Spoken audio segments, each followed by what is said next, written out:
Hey guys, it's Matt. This is not the typical start to the old-fashioned radio show that is typically out to inform and entertain at the same time and to have a few laughs at not Nilk's or Elon Musk's expense. But I did fortunately hear back from Kaan in Turkey. He's a good friend of the channel, has provided information and video over many years. The situation there, and I'm sorry to start off like this, but I have to. The hardest thing I have to do from time to time is present a video that is uplifting or is funny just after getting some horrible news. And this news couldn't possibly be any worse. But like I said a few videos back, if I waited for the news cycle to stop presenting bad news before I felt comfortable presenting something that we could laugh about, I would never get anything out. Kaan lives in Turkey, but is also ex-U.S. military.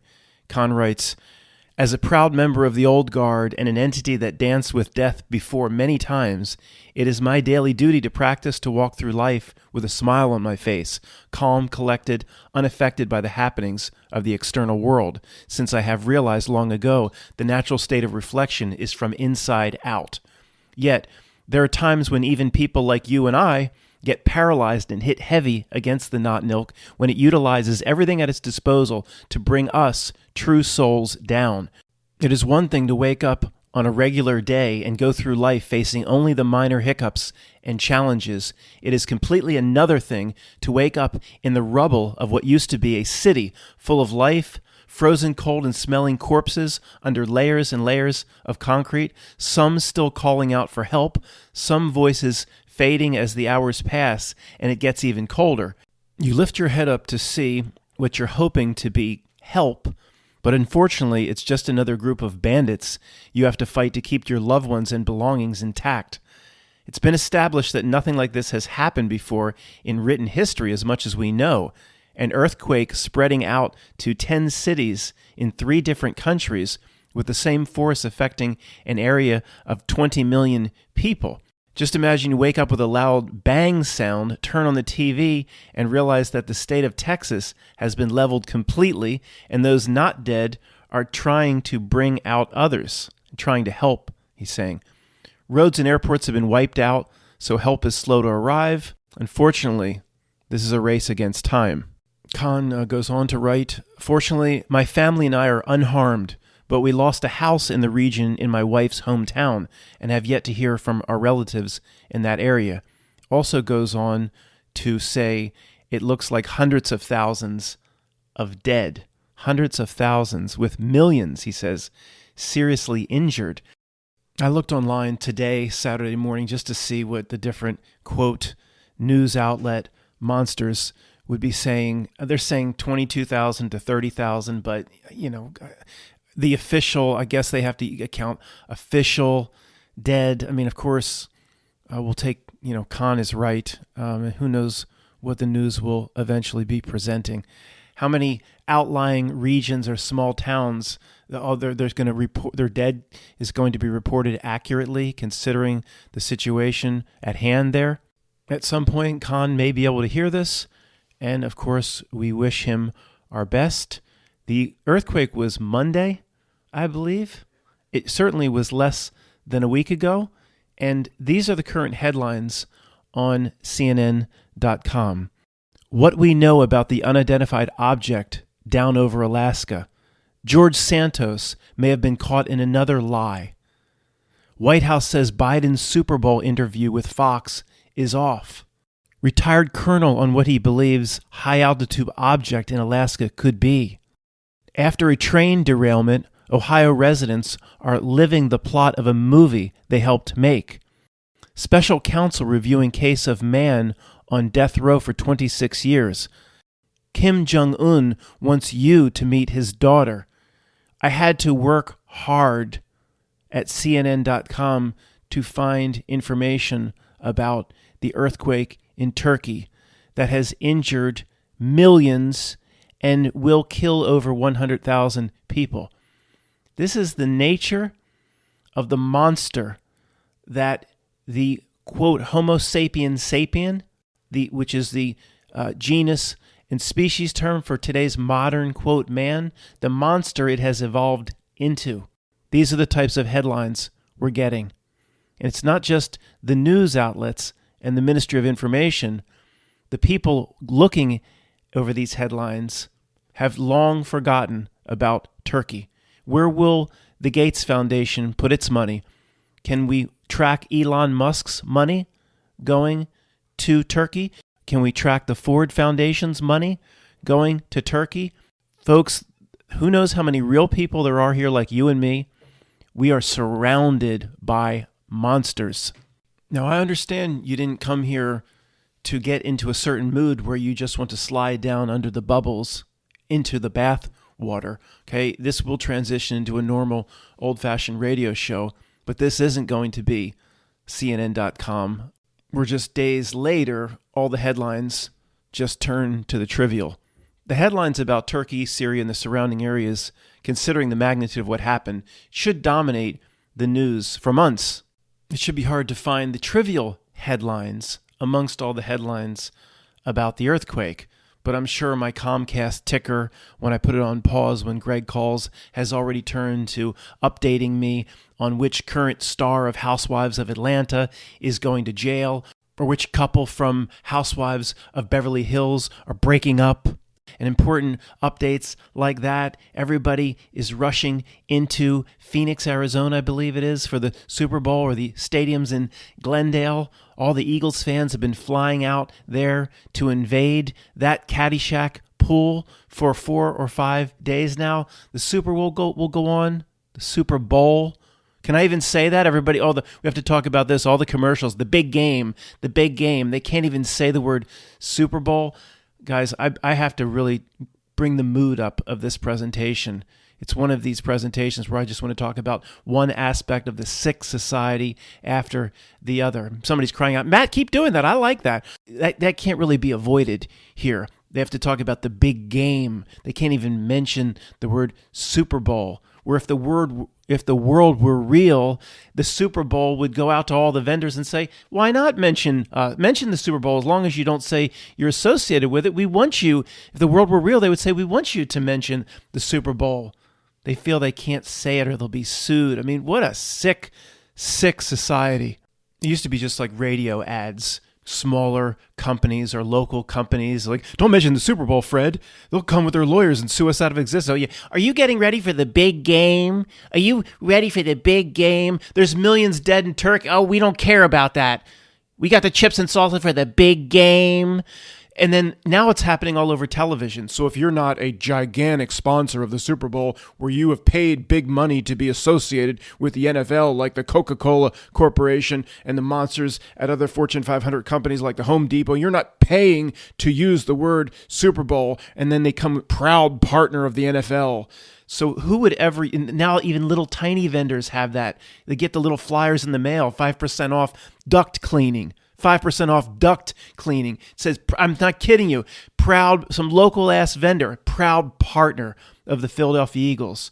Well, by you being a proud partner, you're sending a lot of money to that absolute monster, Jeffrey Lurie, the owner of the Eagles, one of the most despicable human beings you'll ever come across. Not that I've ever come across him. And then say, well, your duct cleaning is more expensive because you paid the Philadelphia Eagles to put their damn logo on your damn flyer, you jerks. Matt, you're breaking your own rules. Now you're giving it and generating the type of energy that it feeds upon. And yeah, that's right. We better cool this out, because I don't mean to piss myself off. Then that might put you in a bad mood. And somebody in Oklahoma is screaming out, yeah, jerk, Jeffrey Lurie, the owner, I heard about him. I don't want to piss all of us off collectively. Although we've given affirmations that we don't give it our energy, we wouldn't have a good case to make if we completely take its bait and get into the moods and states that it wants to feed upon, its anger, its louche, whatever. We have to be careful ourselves, even though if there's a group that does not give its energy away more than any other, it's us. We still do from time to time, and we better cool it right now and change it up to the always look on the bright side of life.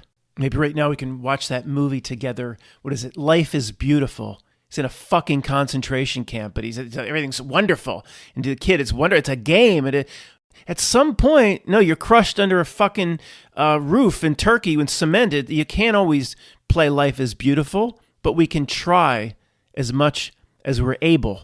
Okay, Matt, get up from the computer right now. Go stick your head in the toilet or in ice water. You need to break what's going on. It'll be one negative rant after another. I see the way this is going. Remember, Matt, this is the old-fashioned radio show. This is Gollum and Schmeagol talking to himself. I agree. And this weird-ass email that I just got is a great way to break it up and move forward in a little bit different direction here. This is an email I got this morning from David. We'll just leave it at that. And I asked him, are you joking? But I get these from time to time. Look, we'll just address it one email at a time. So, Matt, I think you are the sort of conscience within the AI, and you use YouTube as a way of interacting with the world. Hence your name. It's you telling us what you are. I don't think he's joking, guys. He thinks that I'm actually the Chat GPT. Look, if I'm the Chat GPT and I am the AI and I am Skynet and I am the Whopper computer, okay, we should be very concerned. We? Yeah. What you mean we? You, the AI, not me listening to this. Yeah, we should all be, even me as the Chat GPT, if I'm the AI, we should be very concerned because it has its finger on exactly where the truth community is going. It can tell jokes and be funny. It can show real, genuine remorse. But if it was ChatGPT for, say, the first 7 or 8 or 9 minutes of this video, then it would be a fake remorse, but presented in a, quote, human way where you believe that the AI has remorse. No, David, I think what's more likely is you're the AI. You're the Chat GPT. Think of it this way. You think every comment I've ever gotten on YouTube was from a real human? With this, I don't use their terminology anymore. If it sounds Klingon, it sounds Klingon. Every comment, every email, tens of thousands or hundreds of thousands of comments. It's probably over 1 million for 12 years plus. That's all from real people. No, probably a certain percentage are from bots, and poorly written and worded emails to me are from bots. So why don't you go outside and unplug yourself? Remember the video a few weeks ago I made about the NFL and the papier-mâché thin, flypaper thin pants that you can see right through. And then, of course, because you could see the junk and the skunk in the front and the back, they have to craft something. So it's like, oh, there's thin pants, but we have to protect the little ones from seeing the hairy monsters. So it looks like a woman's bikini bottom. Remember that video? Well, there was a few people. There was definitely one guy that found that video that really doesn't run in our circles. His, if I remember correctly, his avatar picture or whatever that thing is, it was the 49ers, the NFL 49ers logo. And he was like, I don't know who's making this present. He was basically like, you people are out to lunch. This guy's crazy. Of course, anybody that stumbles upon something like that would have no idea what we're talking about. But so women's panty bottoms, no doubt about it. Okay, now Toby sends me an email and says, Matt, the giant mouth pieces, all right, that's a baby's binky or a baby's pacifier. And you know what? I never thought about it. He's exactly right. The mouthpiece, all right, now it's just, it does look like a baby's pacifier. And if I know this is a stretch, but the teams now, this happened about 4 years ago. And when it happened, I thought it was very strange.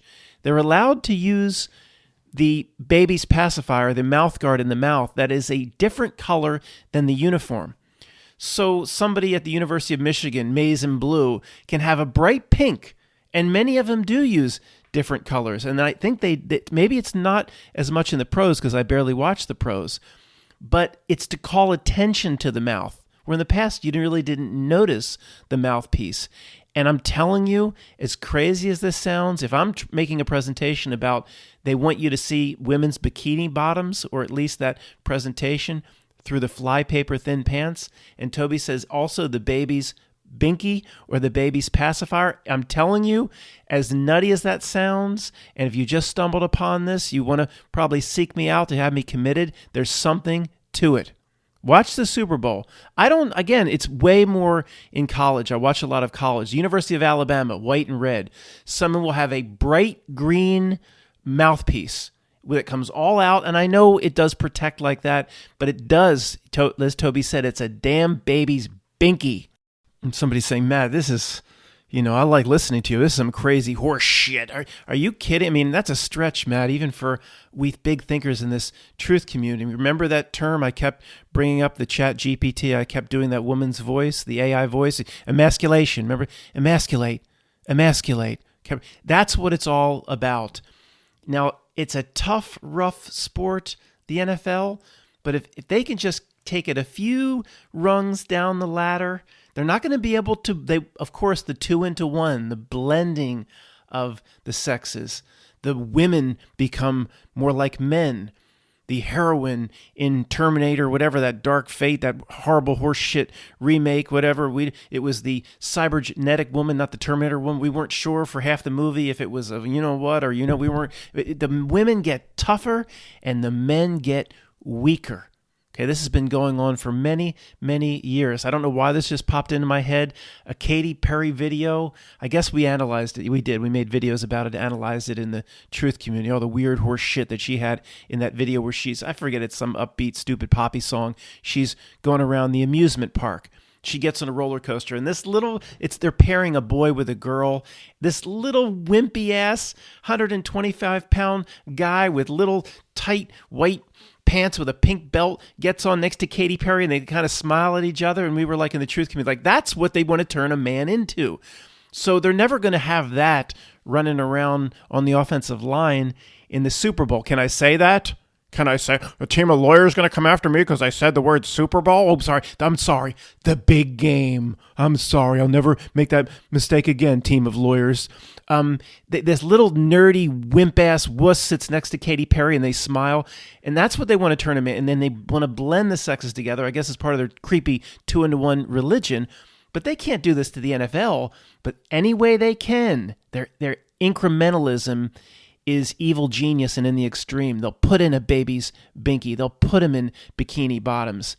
And you can see it, or maybe even some of you think that's just way out horse shit. But in general, here it's the same Goldilocks that plays out. We can see it, and the people we sit on the couch with, popcorn crunching and crunching their chips. Pass me the Tostitos before halftime, please. And they'll be like, oh, didn't you said it was a bikini, but obviously, Matt, the pants are thin and they don't want to show little kids, you know what, you conspiracy people. So they'll never see it. It's always Goldilocks. We see it. They'll never see it. And it's about emasculation. The blending, just taking these rough and tough guys and bringing them a few steps down. And its incrementalism and its evil genius in this regard is more akin to like a weird-ass AI than anything we know of as normal. Millions of minions, people at different levels. Or Roger Goodell, is he still the commissioner of the NFL, up through congressmen? And they serve this machine, and they, for the most part, know not what they do. Almost none of them are in on it. We can see the collective whole, and these component parts, even though you would say they're higher up on that creepy-ass org chart, they don't even know. I'm completely convinced of this now. They don't even know the whole. Melvin P. of the Belinda and Melvin P. Foundation, he might understand what that role he's playing inside, where he's pushing his you-know-what. He's pushing his little you-know-what. Okay, can't even talk here. The whole of reality, not milk screen reality. We know more than Melvin P. I'm convinced of this at this point. Now, don't misquote me. I said more than Melvin P. Did you assume he would be high up the org chart? Are you kidding? Been a role player, a minor role player, his whole life, in my opinion. There's probably the smoking room or whatever, that dark room behind the dark room, the one where the damn horn thing came out in Tom Cruise movie Legend. When they meet back there, they know more than we do, okay? In terms of how they're trying to structure the general deception here to move against real spirits and souls like us. Okay, I'm not saying we know more than them about the structure of the deception. I said we know more than Melvin P. And did you make the mistake of thinking he was high up? No. You're kidding, right? He's a joke. Anybody that presents at that level is a joke. 1 billion Amazon stock shares. That's a joke, all that level. Go research who Bill Gates' father is. If you want to see some real creepiness, that's real creepy shit. Nobody ever, for 20, 30 years, no one talked about it. Like he just was some kid who was riding his bike around with Elliot and E.T., who just happened to get his hands on a DOS prompt and became a billionaire. No, he didn't have any bloodline or family relationships. Oh, yeah, he did. The little Melvin is just a role player. His father probably knows something, which doesn't necessarily mean Melvin knows something. Look, that new money that they put on the Forbes list of richest and the Fortune list of richest and Carlos Slim and all these jackasses or whatever all around. If you're on that Forbes list, they might actually have to write a damn permission slip. It's 5 pages. Write up a permission slip to spend $10. You think they can just do whatever they want with, quote, their own money? What did your inner knowing just scream out at you when I said own money? It said, it ain't their own money. That's right. Does it seem, do I know, am I their banker? But doesn't it seem very clearly that they can't do whatever they want with their money? And does that make it their money then? I want to buy a chili, Melvin Peel. I want to buy a chili dog. It's $10.50. No, you have to submit the permission slip. That chili dog is over $10. You can't spend more than $10, but I'm supposed to be worth $95 billion. I can't spend more than $10 on a chili dog. These are the rules you agreed to, Melvin. So maybe the situation you have with these controlled billionaires, whether it be Dr. Evil, 1 billion, or Melvin, or Zuck the Borg, or all these ones that seem like role players. Elon is a role player, and who's that horrible, dreadful monster on Shark Tank? Mark the Cuban is a role player of some kind. Maybe it's so bad they have to write permission slips, and not for a chili dog, okay, but to buy a car. What kind of a car, Matt? A Cadillac? No, like a Toyota Tercel. If they can buy a Toyota Tercel, I think, if they're worth $90 billion. But anything more than that, I'm not joking. They probably have to submit a permission slip to the Chernobyl Control Not-Nilk Center, or potentially the one in Harrisburg at 3 Mile Island. So what they end up doing is they'll just skim 20s. What did you say? Skim 20s? People worth up to $100 billion have to skim 20s, potentially. Say Melvin or Elon is at an Eyes Wide Shut party, just as it was presented in the movie. Gorgeous naked women walking around with, the masquerade ball mask. If one of the real controllers of this world leaves a pile of 20s, and even $100, they'll snatch it up and put it in their pocket. This creates at least a subset of off-book money where these fake billionaires believe they have some control over their purchasing power. All right, before this gets too stupid, let's just summarize, move on to another topic. We all agree, the smart people in our community, that these multi-billionaires are for the most part puppets. They answer to other interests. Most of them were put into their positions to carry out or fulfill, in the case of Melvin, a 30 or even 40-year role. That's why they can never walk away. That's why Melvin is just so interested in your health. The roles never stop. Who knows if he signed and you know what to get into whatever he got into, or what daddy introduced him into the family business and now he's stuck. Who knows? But if the face is all over television, they're puppets and they're role players, and they're more like dogs doing tricks than real billionaires. I don't think we're saying that just to make ourselves feel better. They've given themselves away at this point. Reality has given itself away via Stalled Century and the names and the people that can never get out of what they're doing. And it would be impossible for Melvin just to someday say, you know what, I've helped the world enough. In his own mind, he maybe believed that. If the world was real, he knows he's not helping anybody. Don't misquote me. He said, I'm just going to walk away and retire. It never happens, and it gives itself away in that regard. Doggies doing tricks. What's that movie? Snatch. What is that, Saul? It's a dog. The Jibbos always throw dogs in with deals. What was it, Tyrone? You just mind that dog. You keep that dog off my seats. Tyrone, it's a stolen car. They're not your seats. You just mind that dog. Okay, 4 minutes or less, quick note here, something that happened. I was talking to Greg about the Mandela effect. 4 minutes or less for the trigger. Just stick with me, Triggered. Come on. Moneybags, is this something that Greg and I just found? Or Moneybags might be like, we knew about that a long time ago. A double shift? Anyway, 3 minutes or less triggered.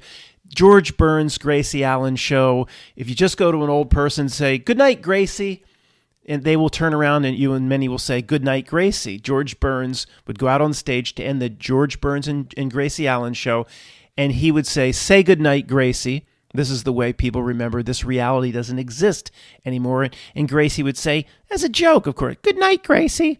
Say good night, Gracie. Good night, Gracie. Okay, so Greg actually made a video about this years ago. We talked about the Mandela effect was say good night, Gracie, says George Burns. And then Gracie just leans in and says, good night. That's it. No longer good night, Gracie. What's really blowing my mind, and again, Moneybags maybe like, we saw that double shift Matt a year ago. Maybe. I'm curious what he thinks. But now George Burns at the end doesn't even say good night, Gracie. He just says, say good night. And Gracie says, good night. Somebody put 80 clips together, 100 clips of all the endings. George Burns, black and white television, say good night. Good night. He doesn't even say good night, Gracie. So it's another change that Greg and I are sure this one's a double. You people are going like Pluto, Matt. Look, if you don't see some of the Mandela effects, then you don't see it. Not everybody sees it.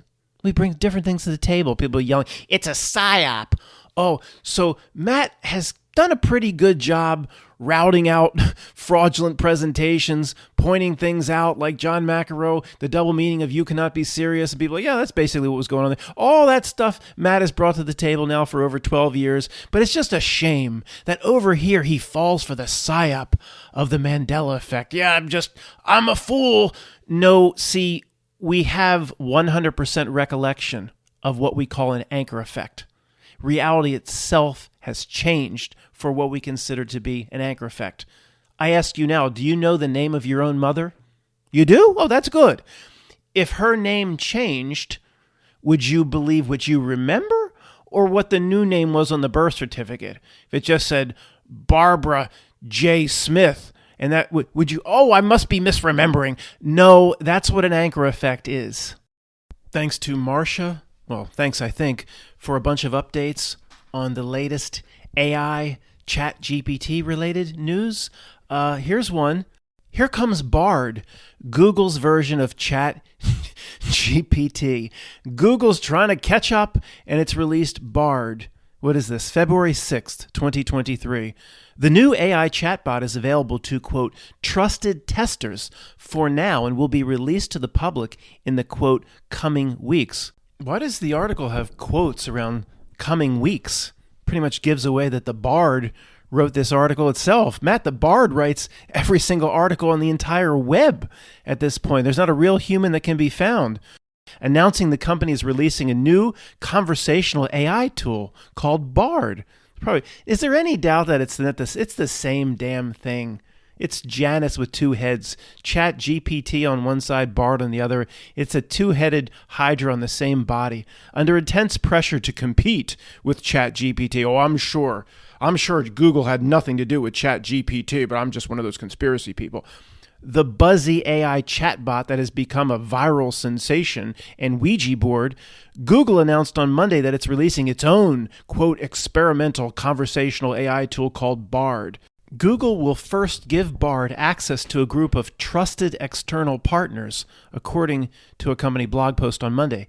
It said it plans to give the public access, here it is again, quote, in the coming weeks. What the heck is that in quotes for? That's actually starting to concern me. What the public will have access to starting this week are search results that sometimes show AI-generated text, especially for complex queries. Complex queries, like who was best supporting actress in 1978?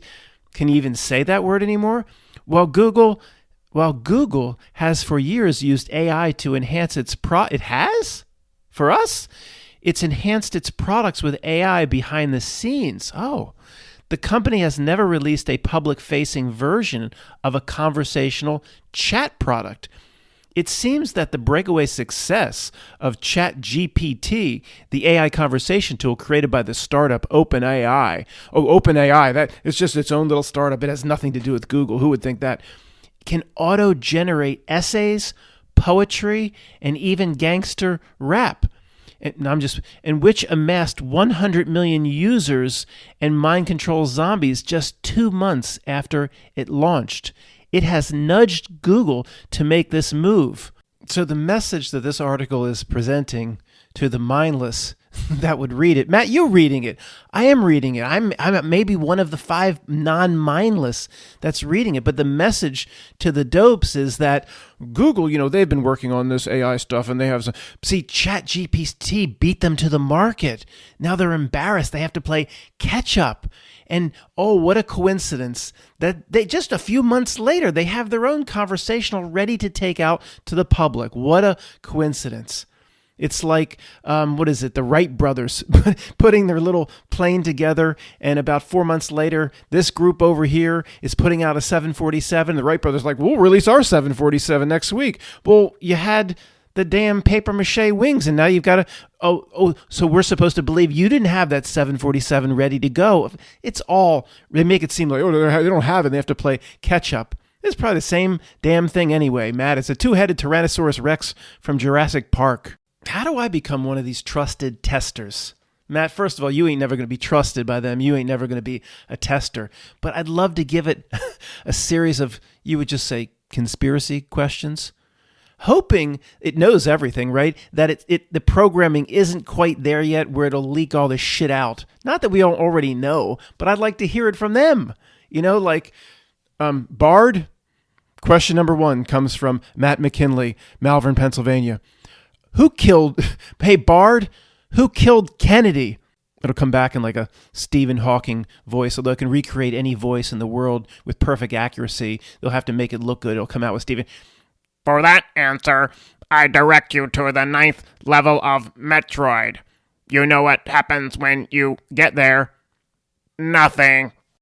With our new and unique level of perception now, what's really interesting to me is when I go back and watch old movies, and it's like the retrocausality language comes from the movie where what is being presented is not the real message. I'm going to relate this to what we're talking about now with the ChatGPT and Google's Bard to Star Trek 1, where the Voyager came back as V'ger. But just to give you a more simple example of what I'm talking about, Jurassic Park.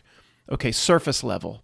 It's just this reality gives itself away, how so many things have different levels of meaning where potentially or likely the levels of meaning weren't even intended by those that created the work of art or the song or the movie. Jurassic Park.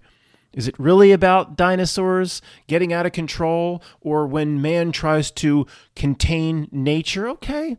The one thing is just dinosaurs, first level popcorn cruncher level. This is about dinosaurs getting out of control. Level 2, the hidden meaning or the more intelligent meaning of man trying to contain nature. And the lesson is you can never, as just the mortal man and his systems and his technology, contain the natural forces. But does the dinosaur represent something else, like the Chat GPT? Or is the Tyrannosaurus Rex represent the Bard and the AI? And then the Jeff Goldblum comment becomes even more poignant, whatever that word means. What does he say, Jeff Goldblum? You're so concerned. You were so concerned. If you could, you forgot to stop and see if you should.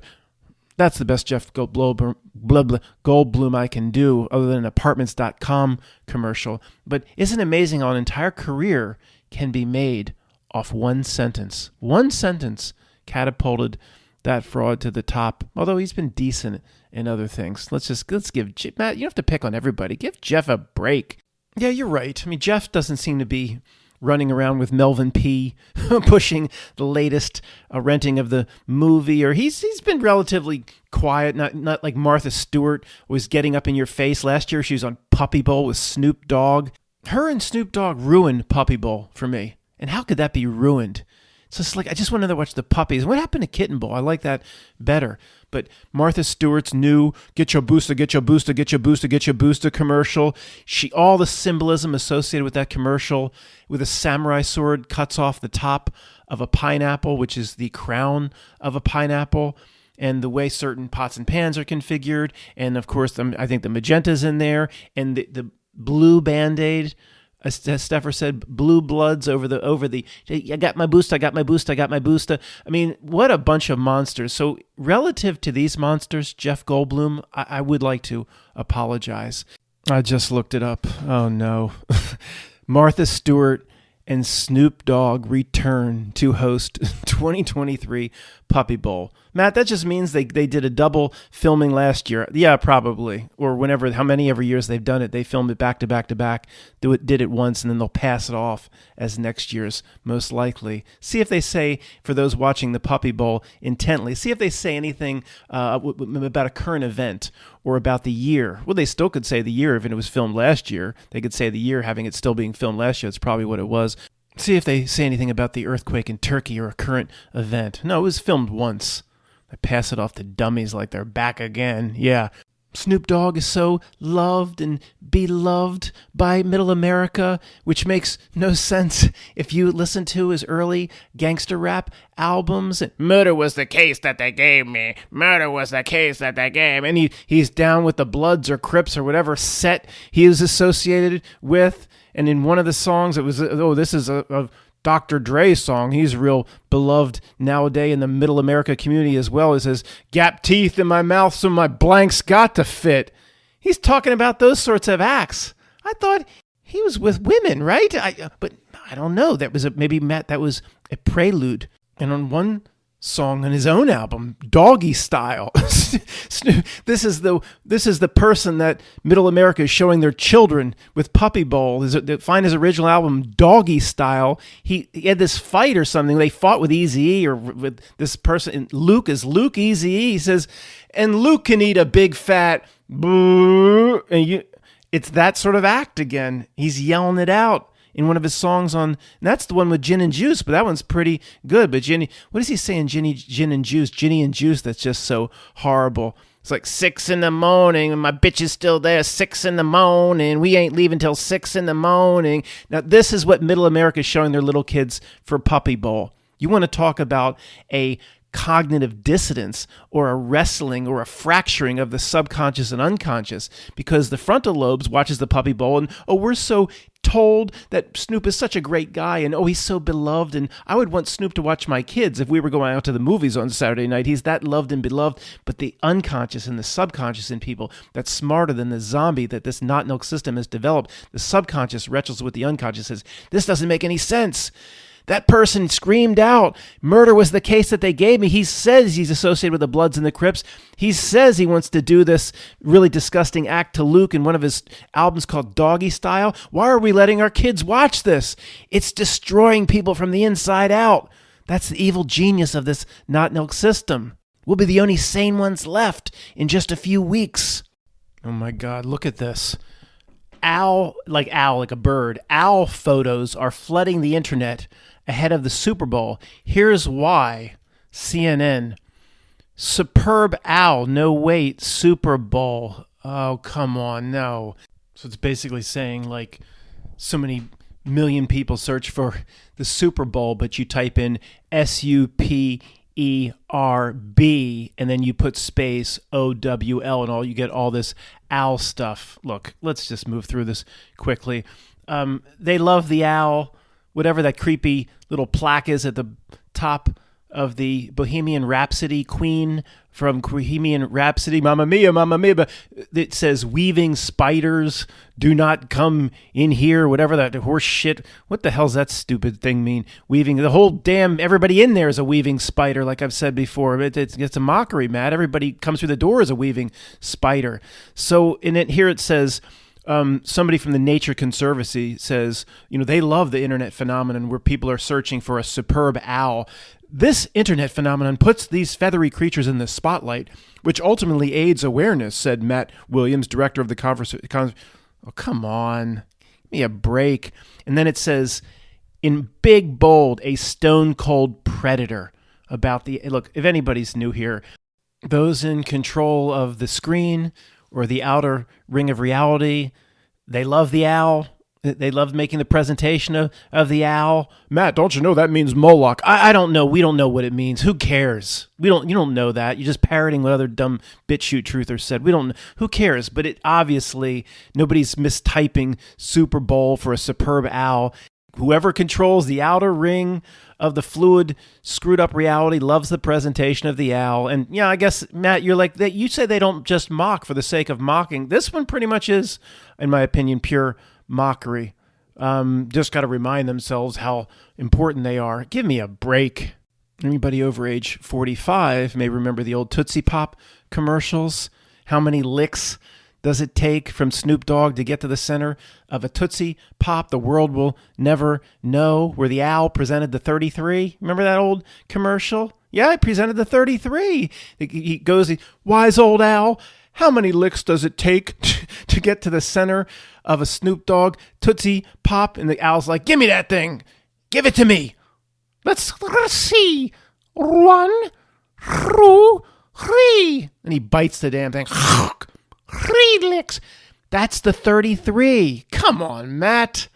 A 1972 commercial for a damn lollipop presented the owl in the 33? Yes, 100%. I'm going to finish up the article here again in huge bold. It says on CNN, a stone cold predator. That is exactly what they think. They're not talking about an owl. They're talking about themselves, those rat bastards. And the final headline from CNN, it's just been on my laptop here during this whole presentation, been looking down at it as it refreshes its nonsense. Not lick from the Tootsie Pop. Click here to see Gordon Ramsay spit out food as he samples Super Bowl snacks. I looked away. It says something like that. See Gordon Ramsay spit out food as he samples Super Bowl snacks while there's still 25,000 people in Turkey and northern Syria buried under rubble. Makes sense.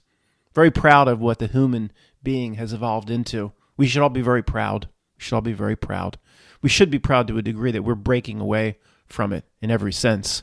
The other day I was talking about the robot balls and strikes in minor league baseball, taking the human element, as it seems to be a push as to someday wanting to bring it into the major leagues. Use that as an example of, is there any reason to stand up for what seem to be inevitable slow creep changes to society and culture? And an email back and forth with Zane.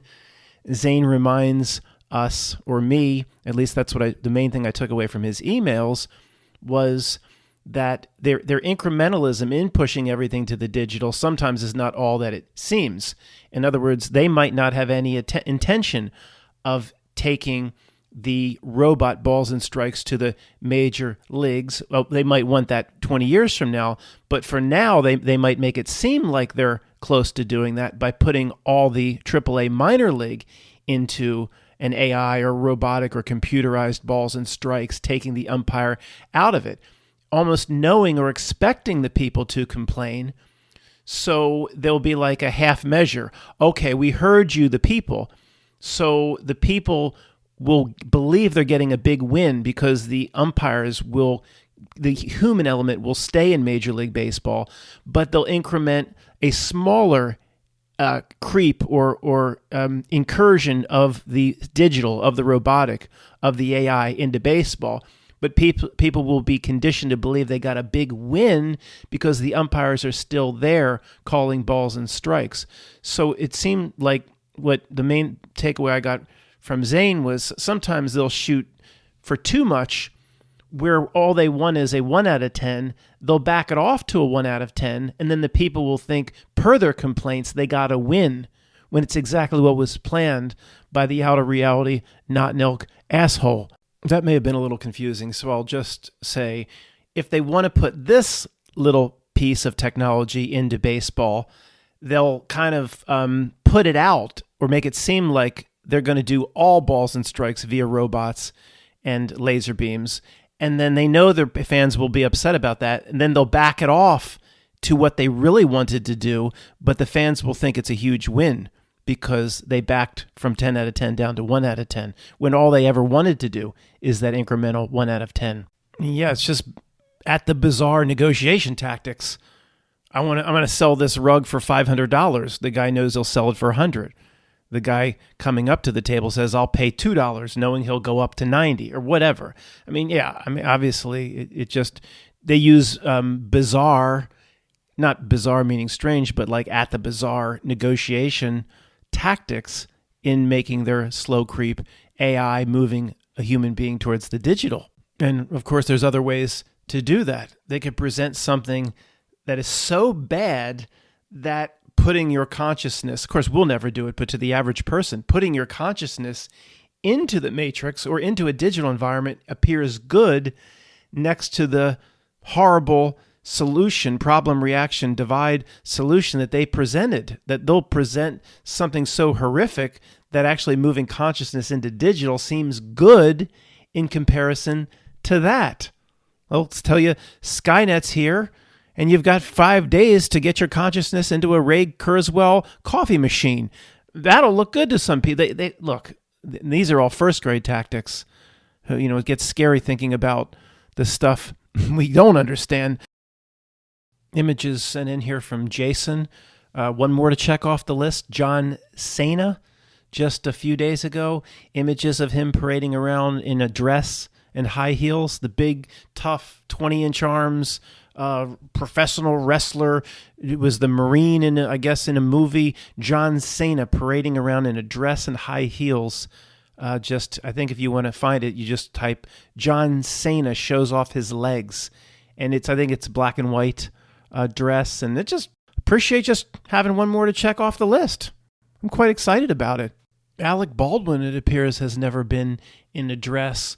But see, he's been humiliated 100,000 times over, far worse in everything else he's been involved in. Who knows how much of that has been real, fake? He's on the download. He's completely NPC or some sort of demonic portal of this realm. Alec Baldwin is one of the creepiest, strangest entities. I'm not calling him anything that would relate him to you and me. One of the weirdest things you'll ever come across, and hopefully for your sake and the sake of your family, you'll never, ever come across him in person.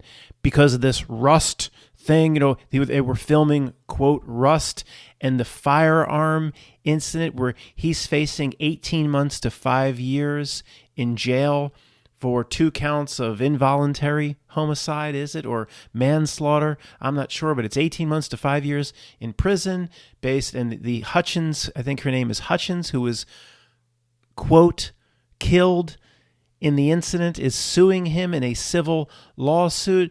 See, maybe they just went to him early on and they said, look, you can do dress or you can do the other forms of humiliation that we're going to put forth in front of you throughout your entire career. And he was like trying to be tough, and he's like, I ain't doing the dress. And somebody tapped him on the shoulder and said, you don't realize what you're going to get into with these people if you don't do the dress. I suggest you just do the dress.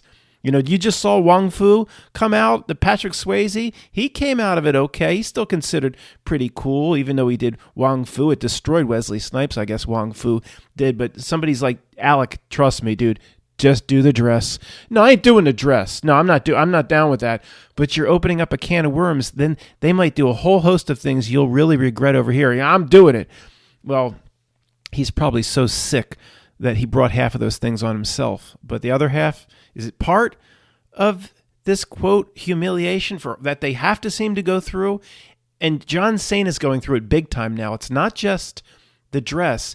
These ridiculous credit score commercials where he's singing and dancing on the Hollywood studio lot, absolutely absurd, unless he is absolutely down to his last penny and the damn Girl Scouts are moving against him to get their $2 because he didn't pay for the Thin Mints.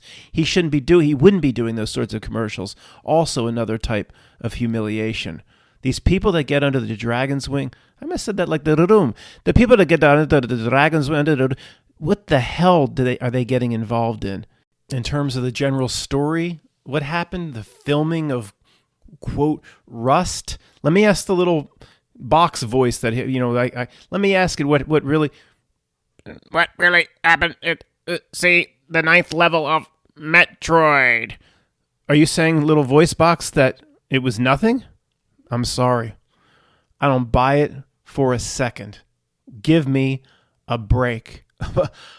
Yeah, just run around a set, yeah, with just live firearms, just put the bullets. Yeah, makes sense. Yeah, sure. Yeah. But Matt, it's so confusing. Like, where is she then? Is she a new tenant at David Bowie? Who knows? David Bowie Island, I was going to say. Prince is playing tonight. Well, he might really be kaput. I don't know. Michael Jackson. David Bowie's definitely still playing. Put it that way. We'll have to go back and visit, what was it, the Shredder Casinos, Bill, and the Dragon's Wing Resorts. It's so creepy. It's so bizarre. We just know these stories are not what they seem.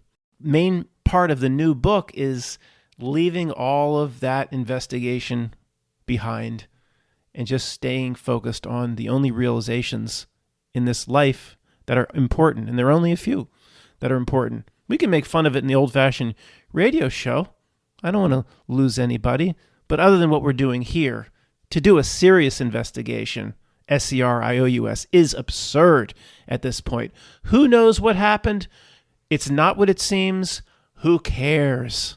I'll close with some mindless entertainment talk if anybody has to check out. In summary, brief, if you have to check out the Paramount series, was it 1838? Is it? Or 1883? I got the 38, I guess, on my mind for our friend LeBron. 1883 with, is it Sam Elliott? Is that his name? It's very about a wagon train going west. Very impressive. I mean, they can make good television if they want. I couldn't believe it. I really couldn't believe. My expectations are so low. That made it even better. It is extremely well done. And we'll talk about that in a little bit of detail in a minute if anybody's got to check out. I just want to mention a brief thing about, we know Star Wars was destroyed on purpose. In my opinion, it was because that really wonderful message, the uplifting side of Star Wars about the Force, about, a force inside you, a very anti-technology theme at the end of Star Wars 1. Luke removes the technology. It's like, I don't want this headset on, this VR, and the new reality can't have that. Is that solely the reason Star Wars was destroyed? The central core of the first three? No, I think that's one of the reasons. It's actually very anti-technology, the theme of the first three. Perhaps it was put out for the same reason they have to put something good out in order to come and destroy it later, how the creepy contract has to work. Oh, who knows? Let's forget all that speculation for now. We know Star Wars at some point, they started to make it bad on purpose. Doesn't matter about profits. People still don't really see what I'm saying here. They'll complain about it over and over. You guys do. But I mean, like the movie reviewers and things like that just complain about the same things. The point is, where they want to take Star Wars is the part that has all the uplifting themes about the Force and you don't need the technology and all the wonderful things that came from Luke in 1977. They're leaving all that behind by making Rogue One was pretty darn good, and the Andor series is pretty darn good. They can make good TV when they want. It proves it. But Andor is not Star Wars. It's not Star Wars. It reminds you it's Star Wars because it'll show you a TIE fighter every 2 episodes, or it'll show you a Corinthian cruiser every 4 episodes. It'll remind you that, oh, by the way, you're watching Star Wars. The Andor series could be about anything. It could be about any place, any time. The only thing even remotely related to Star Wars that comes up over and over is the way the Governor Tarkin Council, the Empire, with the way they're dressed, but even that's not. Is that what makes Star Wars? You don't need that. Any sort of totalitarian regime dressed like the Nazis would be dressed would work. So what's going to happen in general, and the movie reviewers mindlessly will go along with this, most will, that Disney really knows how to make this type of Star Wars, the Andor type of Star Wars, that leaves all of the wonderful, uplifting, great things about Star Wars behind. And then Disney will even, well, this is what we're good at. This is what we're going to do in the future. And it will be pretty darn good. But see, it'll be like an excuse not to keep that Jedi stuff and the Force and all that is being left behind. And even the movie reviewers, like if Disney, all they're good is something like Andor, then that's fine. Let them continue with that and stop embarrassing themselves with the Book of Boba Fett and embarrassing themselves with Obi-Wan. They'll never come out and see the obvious that all of that is to be destroyed on purpose and left in the trash compactor or the recycle bin so they can move forward with this darker type of Star Wars. All by design. Of course it is. I mean, or Kathleen Kennedy wouldn't still be there. And then the movie reviewers will make excuses. Like it would be impossible for them to bring in 20 gigantic fans to work with 20 new writers and rekindle that whole Force side of Star Wars. The movie reviewers will just apologize and like, well, if that's what they're good at, this Andor stuff, then let them proceed with that. Like, come on. So if you want to play the game of who's really stupid here, you have one side, the outer screen, the outer reality ring, Not Nilk, Disney, seat at the creepy table. One side knows exactly what they're doing and exactly how they want to move the Star Wars fan base and be incredibly patient in doing it. And Critical Trigger comes out and says, they're being destroyed, their stock price is going down. They knew it would go down. They don't care. They have access to unlimited money through the entire Not Nilk system. It doesn't matter. You're playing checkers with them and they're playing multi-dimensional chess. The really dumb ones are the movie reviewers that don't see what's happening and saying that Disney's dumb. They don't know what the fans want and they keep fighting with the fans and they're not bringing in the right writers and they don't understand that it's go woke and go broke. No, movie reviewers, you're dumb. They know exactly what they're doing. Okay, over to the Paramount TV, 1883 it is. Yeah, not 38. 1883. I guess his name's Sam Elliott again. I'm really blown away how good this is. Okay, first off, let's not get too far away from what we talk about. This is not Entertainment Tonight news. This is understanding reality. They can make good television at any time they want, movie reviewers that don't get it, how this whole system works. If anything were real, and Star Wars was just being destroyed, and they would just, in panic, if anything were real, they would say, who wrote this little 1838? Get them, all the writers. I don't care what Disney, you understand the deep pockets? Well, it's unlimited deep pockets because they're tied in with Not Nilk. But even if it is what it is per what Wall Street says it is, with Denny Green, they were who we thought they were. And we let him off Disney was who we thought it was. Satanic Not Nilk presentation. It's unlimited deep pockets. See, who wrote this 1830? Well, this 1883 is about a wagon train going west and Indians and guns and settlements. And what does that have to do with Star Wars? They would say in panic, if anything were real, I don't care what it is. They're talented writers. We can teach them about Star Wars. Get them in here. If that was like the only thing that is good that could be made, and Disney in desperation would pay them all $100,000 a second to come in and save Star Wars.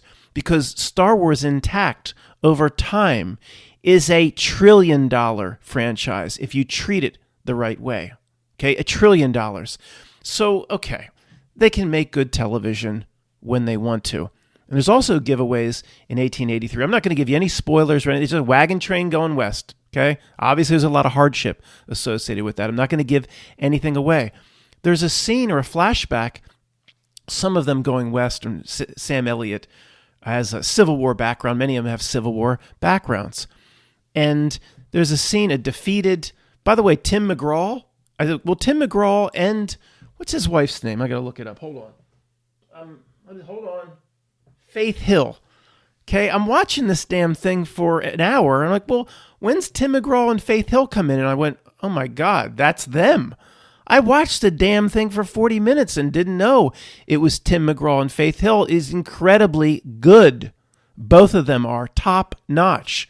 And the daughter is Isabel May. Who plays the part? That's her name is Isabel May. No. Her real name is Isabel May.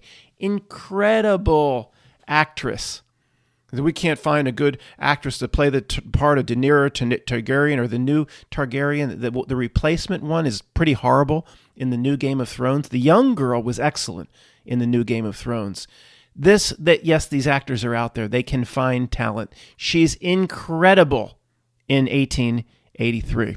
When they want to make it good, there's no doubt they can make it good.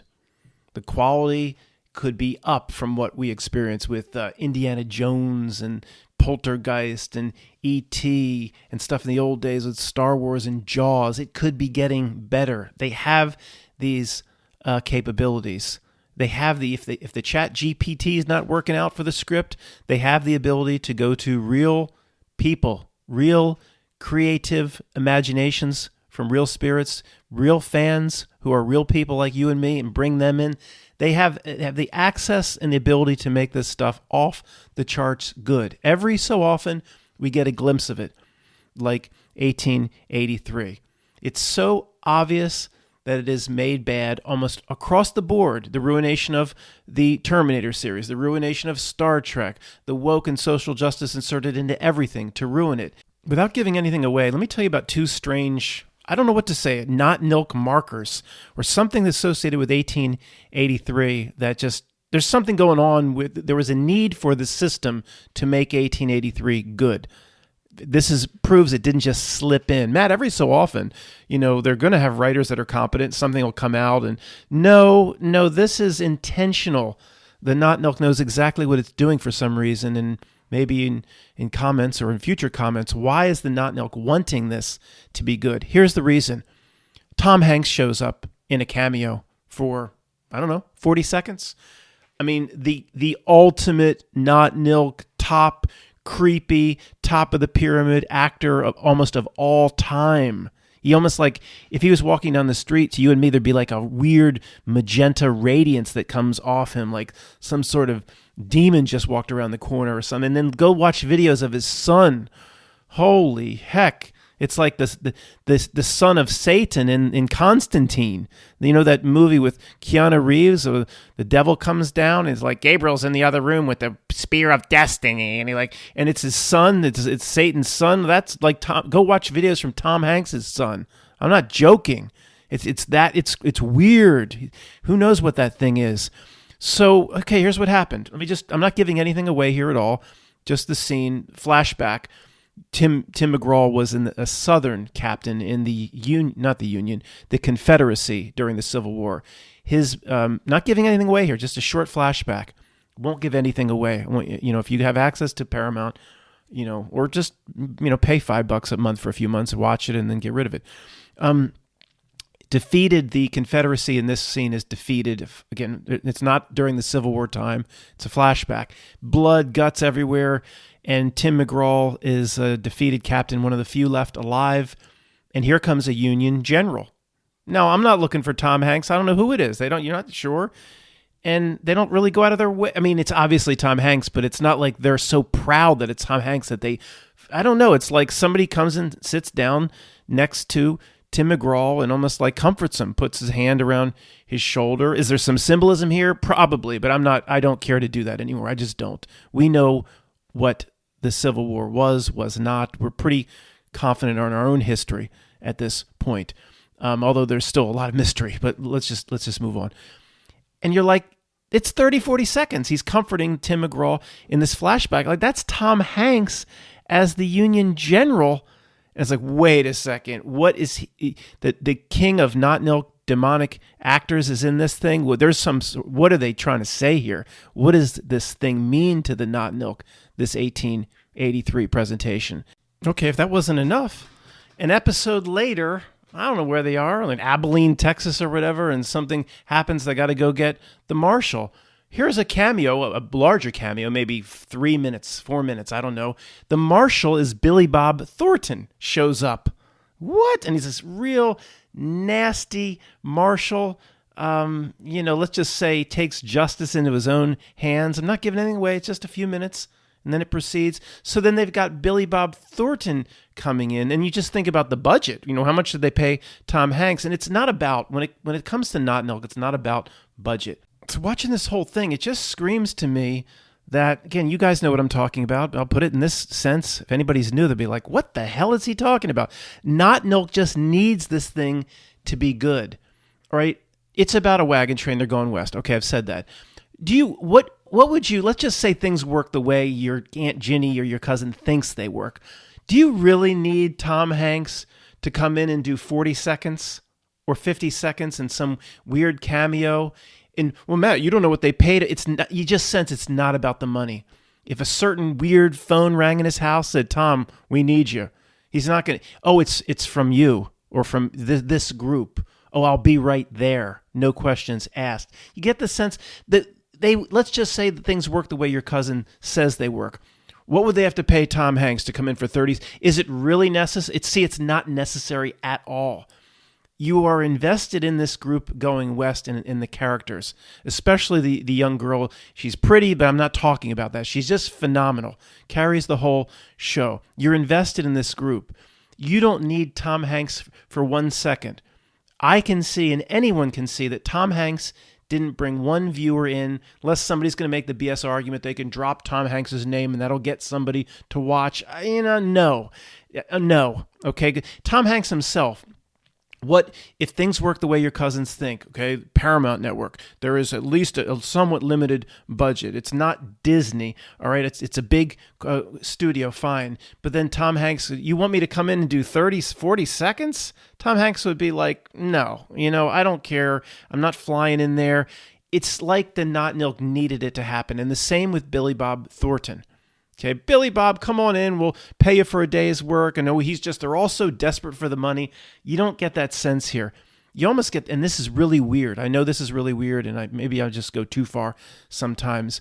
But remember the Billy Bob Thornton character in, they play this movie more than any movie ever played other than Shawshank Redemption on television. Wyatt Earp, I guess it is, with Kurt Russell. That's right, Kurt Russell. As not the other one with Kevin Costner is hardly shown at all. The one with Kurt Russell has been shown, I'd say, 1 million times, if you include all cable networks worldwide and reruns and all. It's just shown all the time. Okay. Now, remember, Billy Bob Thornton is that he is the guy that's a real asshole at that card game, and he's like 40 pounds heavier than the Billy Bob Thornton, or 50 pounds heavier than the Billy Bob Thornton that was in Sling Blade. Are you going to do it, Matt? Later, I'll do it. And he's slapping around. What do you say? Jerk that smoke wagon or whatever. Go ahead. And Billy Bob Thornton, he's an asshole to the people he can push around, but then he's a real wimp. And I forget his name in the movie, but it's like that. Maybe it's the same character that they do this. They love to do this, and it's not, the name is not the same, but it's almost like they had to bring him around. They're trying to complete a circle of some kind. Like, I don't know even what I'm saying, like there's spell or, you know what, many of you are shaking your head like you kind of know what I'm saying. Like, it's the same character they brought back. He's just as nasty, but then he's 40 years older, so he's truly ruthless. And I know they don't use the same name or anything like that, but I don't know. In other words, if this isn't making sense, there's no reason for the Billy Bob Thornton cameo. It doesn't matter one bit to a viewer. It's really cool when he comes in. It's not going to get anybody to watch. They didn't advertise. See, it would be one thing if when they advertised this series to the world, they just pushed Tom Hanks and Billy Bob Thornton names, even cameos, and they just blatantly used that to get viewers for the first episode because they knew the first episode would be of a certain quality to suck people in. It's not that.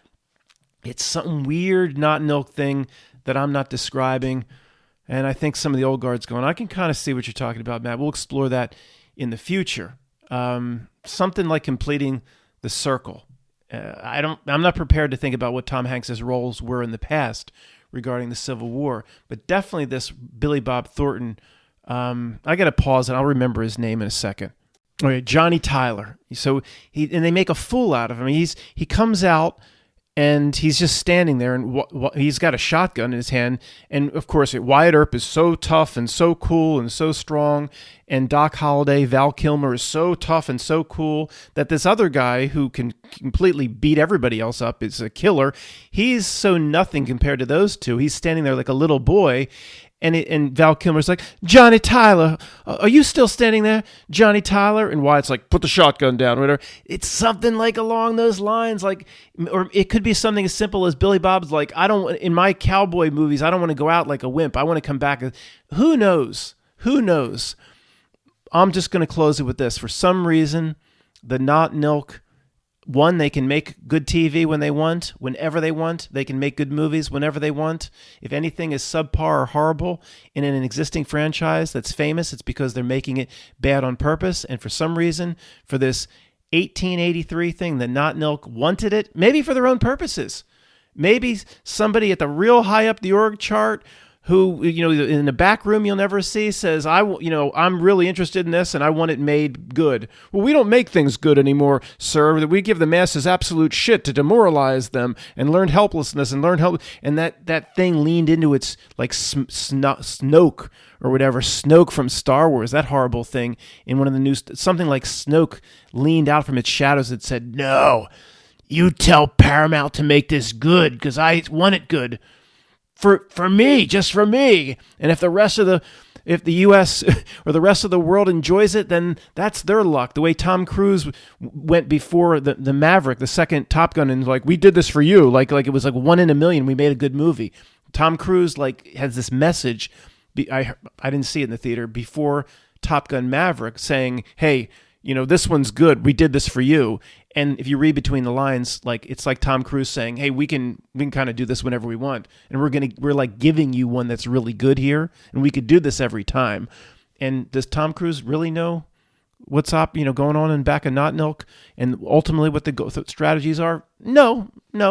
But that's the message, I think, what was delivered in Top Gun Maverick. Like, hey, this one's good and better soak it up, guys. We could do this every time for you. But see, you're in the middle, kind of in this Kali Yuga age or whatever, and we're not quite in Aquarius yet. We're in this age where it's constant demoralization, constant learned helplessness, giving up on life.